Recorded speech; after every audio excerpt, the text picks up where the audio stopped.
I'm Larry Manti. Today on Jersey Matters.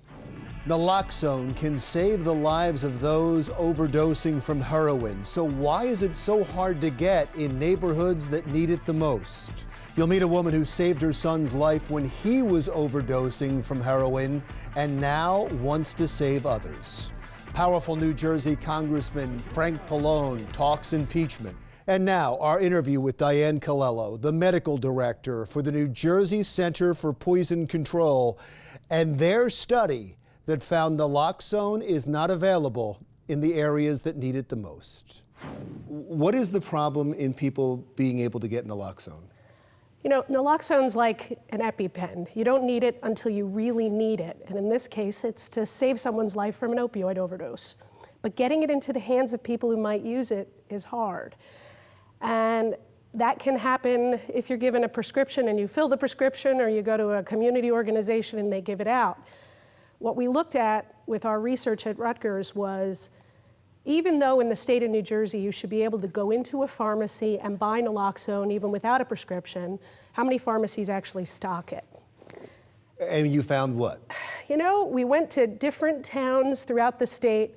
Some had high opioid overdose problems, some had low opioid overdose problems, some had high median income, and some had low median income.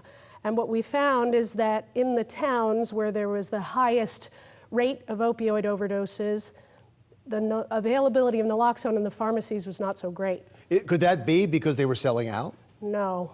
I think, and we also found that in the towns with the lower income, there was a trend where you were less likely to buy it. I think the problem is, in those towns that are so overridden with opioid overdose and also have a low income, people can't afford naloxone. It's expensive.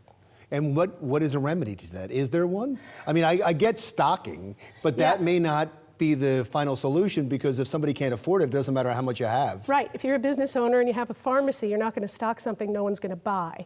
I think there's a lot of different ways of kind of getting at increasing naloxone access, and one of them is legislative advocacy to drug companies and everything to lower that price, or put regulations in place that say medications like this, and also like the EpiPen, which definitely was in the news for like astronomically high prices. Medications people need to save their lives should not be so expensive that they can't afford them. Or give assistance. I'll tell you what, the insurance industry right now is suffering from some public relations nightmare. Maybe they should help out, or they should get involved, or police departments, or there's a lot of people that could get involved, but this is obviously a problem. And they are involved. I mean, there's definitely a lot of work happening, but we just need to tighten up that safety net so that whenever somebody decides they need naloxone and they want to get it, they don't have to overcome 3-4 hurdles, one of which is price, to get it. I know at the Poison Control Center you deal with a lot of things, and that's why we have you back a lot, because you're dealing with a lot of issues.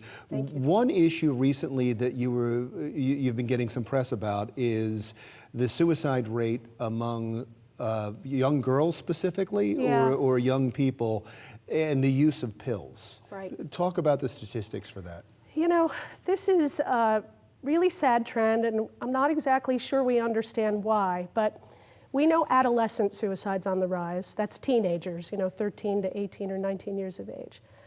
But what we also see, and what we looked at in our data at New Jersey Poison, is suicide rates in young preteens. So I'm talking like 8 or 9 years of age up to 12. And at our data at the New Jersey Poison Control Center, we've discovered since 2009, so over the last 10 years, a doubling and then a tripling of suicide attempts by poisoning in that Over age how long group. of a span are we talking about? 10 years. So it's tripled from 10 years ago. Yes. And those are suicide attempts by poisoning. So there are other methods of trying to attempt suicide, and this is only one piece of it, so we know it's just the tip of the iceberg. So I would imagine when you get a statistic like that, you have to approach it from several different angles, because what's the cause of it? Maybe the Poison Control Center doesn't get involved with, someone else needs to get involved with that. You can advocate, but certainly that's not in your purview.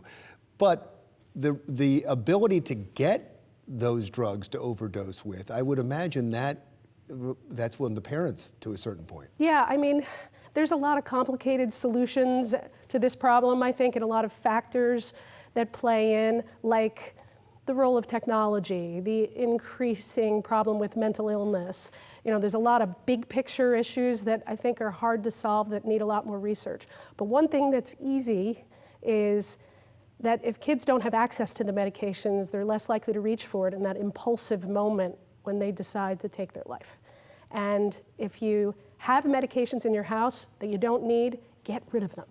Take them to a drug take-back day, flush them down the toilet, do whatever you have to do to get medications out of your house that are no longer being used.